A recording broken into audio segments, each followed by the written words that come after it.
नमस्कार मंडळी, स्वागत आहे तुमचं आपल्या नवीन युट्यूब व्हिडिओमध्ये. जर्मनीमध्ये काम करायचं स्वप्न तर सगळ्यांचंच असतं, म्हणजे जर्मनीला कामासाठी येण्याचं स्वप्न तर सगळ्यांचंच असतं. बट जर्मनीचं वर्क कल्चर नेमकं काय सांगतं अँड यामधल्या काय काय गोष्टी आहेत, हिडन फॅक्ट्स आहेत, ते मी तुम्हाला आज सांगणार आहे. So what I am trying to do is I am trying to make a 3 part video, ज्यामध्ये आपण पार्ट 1 मध्ये फोकस करणार आहोत जर्मन्सचं माइंडसेट अँड पर्सनल बिहेवियर काय असतं, अँड सगळ्यात इम्पॉर्टंट म्हणजे जर्मन्सचा माइंडसेट. बिकॉज जर्मनीमध्ये जॉब करायचं म्हणजे फक्त एक नोकरी नाहीये, हा एक माइंडसेट चेंजचा गेम आहे. सो आज आपण जर्मनीचं रिअल वर्क कल्चर समजून घेणार आहोत या व्हिडिओमध्ये. So let's start the video and let's grow together. चलो.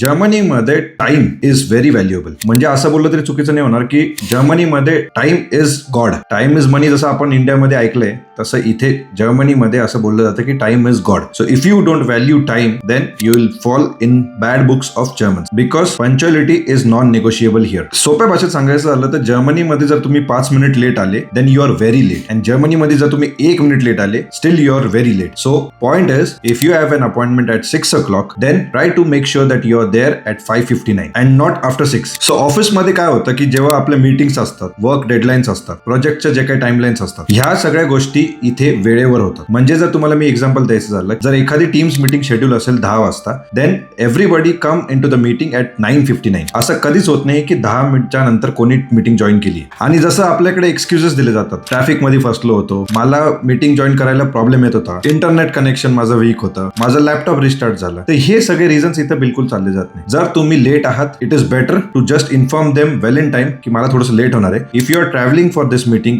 जर तुम्ही ट्रॅव्हलिंग करत असाल, जर तुम्ही कुठे पण असाल, जर तुम्हाला माहिती की तुम्हाला हे शक्य नाहीये, तर वेल इन टाइम त्यांना इन्फॉर्म करणं दे फाइंड इट गुड. त्यांना real communication and straight forward communication आवडतं. असं नाही की तुम्ही 10 वाजून 10 मिनिटांनी मीटिंग जॉईन केली and then you are saying की sorry I am late. But first time, second time it's still okay. I would say नवीन ते ऍक्सेप्ट करतात. But if it is a habit then it gives a very bad impression on German. आणि सगळ्यात important गोष्ट, हे सगळं जर तुम्ही फॉलो केलं, म्हणजे टाइम डिसिप्लिन जर तुम्ही फॉलो केली, तर याच्याने होतं काय की जर्मनचा तुमच्यावरती ट्रस्ट बिल्ड होतो अँड स्लोली ते तुम्हाला रिलायबल पण समजतात. सेकंड इम्पॉर्टंट थिंग, कमी बोला, बग चालत नाही इथे. Because what I have understood from German work culture is German work culture professional आहे. जर्मन वर्क कल्चर इमोशन्स वरती नाही चालत. So what basically Germans do is straight बोलतात, तुम्हाला डायरेक्ट इन्फॉर्म करतात, एखादी गोष्ट तोंडावरती बोलतात, बॅक पिचिंग इथे चालत नाही, स्मॉल टॉक्स इथे चालत नाही, they don't give any sugar coating sentences. आणि आपल्याकडे जसं आहे ना की आपण जर चांगलं काम केलं तर आपला बॉस म्हणतो की चांगलं काम केलं, तसं इथे कोणीच बोललं जात नाही. बिकॉज यांची अशी थिंकिंग आहे की तुम्हाला त्या कामाचे पैसे भेटत आहे and because of that only you are here. So if somebody is telling you a good job then you have really done a great job. खरं सांगायचं तर मला सुरुवातीला असं वाटायचं की हे लोक खूप रूड आहे, बट ते रूड नाही आहे, ते क्लिअर अँड ऑनेस्ट आहेत. थर्ड इम्पॉर्टंट गोष्ट, बऱ्यापैकी कंपनीजमध्ये इथे फ्लॅट हेरarchy आहे. आणि जिथे हेरarchy आहे पण, म्हणजे जिथे आपला बॉस, टीम लीड, मॅनेजर या पोझिशन पण आहेत, तर they treat you as team member and not like your boss. आपल्याकडे इंडियामध्ये असं होतं की जर तुमचा मॅनेजर असेल तर तो इज इक्वल टू तुमचा बॉस, म्हणजे डायरेक्ट तो तुमचा मालकच झाला. बट इथे तसं नसतं. इथे तुमचा बॉस पण तुमचा टीम मेंबर सारखाच बिहेव करतो. तुम्ही जर एखाद्या पॉईंटवरती त्याच्याशी डिस्कस करत असाल, he is very open for your points. आणि तुम्हाला जर एखादी गोष्ट त्याची डिसअग्रीमेंट वाटली तर तुम्ही ती अपफ्रंट बोलू पण शकता. तुम्ही तुमची आयडिया त्याच्यासमोर मांडू शकता. म्हणजे तुमचा जो व्हॉइस आहे त्याला इथे महत्व आहे. If you are talking something they take you seriously and they listen to your point because तुमच्या ओपिनियनला इथे व्हॅल्यू आहे. But please make sure team member जर आपला आहे तर असं नाही की तो आपला दोस्त आहे. So be respectful. Fourth important thing, work is work and personal things are personal. म्हणजे काय, ऑफिसमध्ये खरंच जर्मन लोक काम करतात अँड घरामध्ये ते बिलकुल काम नाही करत ऑफिसचं. ते कीप देअर घर ॲज अ प्रायव्हेट लाईफ. म्हणजे ऑफिसमध्ये नो घर लाईफ अँड घरामध्ये नो ऑफिस लाईफ. आता जर्मनीमध्ये जे मला कळालेलं आहे की जर्मन लोकांना गॉसिप करायला बिलकुल आवडत नाही. They don't like gossiping.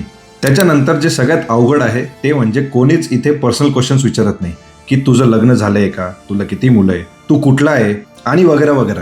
म्हणजे थोडक्यात सांगायचं झालं तर इथे ओव्हर फ्रेंडली झालेलं बिलकुल चालत नाही. जेवढं काम आहे तेवढंच बोलायचं. बाकी वेळेस तुम्ही जर त्याचे खरंच रिअल फ्रेंड आहात then slowly time and time तुमच्याबरोबर त्यांची फ्रेंडशिप होते, but make sure that you don't go very personal. Fifth important गोष्ट म्हणजे डॉक्युमेंट कल्चर. इथे सगळ्या गोष्टी आज पण रिटर्न फॉर्मॅटमध्ये चालतात. म्हणजे तुम्ही मला विचाराल तर जर्मनीमध्ये everything is hand written. There is no verbal thing. Verbal communication म्हणजे म्युंडलिश कम्युनिकेशन जरी असलं तरी पण ते बिलीव्ह करतात की हँड रिटन म्हणजे पोस्टने किंवा डॉक्युमेंट करायला त्यांचा प्रेफरन्स असतो. So what Germans always prefer is email communication, कुठल्याही गोष्टीचं प्रूफ ठेवणे, and third thing return agreement. या सगळ्या गोष्टी खूप महत्वाच्या आहेत तिथे. तर हा होता आपला पार्ट 1 ज्यामध्ये आपण बेसिक डिफरन्सेस बघितले इंडिया वर्सेस जर्मनीचे वर्क कल्चरचे. पार्ट 2 मध्ये आपण बोलणार आहोत की ऍक्च्युली जर्मनीमध्ये काम केलं कसं जातं, त्याच्यानंतर जर्मनीमध्ये बॉस कसा असतो, वर्क कल्चर कसं असतं, फीडबॅक कल्चर कसं आहे आणि ह्या सगळ्यामध्ये तुम्हाला कसं ऍडजस्ट करायचंय. तर पार्ट 2 बघायला विसरू नका ज्यामध्ये तुम्हाला प्रॅक्टिकल वर्क कल्चर कळेल जर्मनीचं. चला तर मग भेटूया आपण पुढच्या व्हिडिओमध्ये. तोपर्यंत काळजी घ्या आणि हा व्हिडिओ नक्की शेअर करा त्या मित्रांबरोबर जे जर्मनीमध्ये वर्क करण्यासाठी इच्छुक आहेत. चला भेटूया आपण पुढच्या व्हिडिओमध्ये. तोपर्यंत काळजी घ्या अँड जय महाराष्ट्र.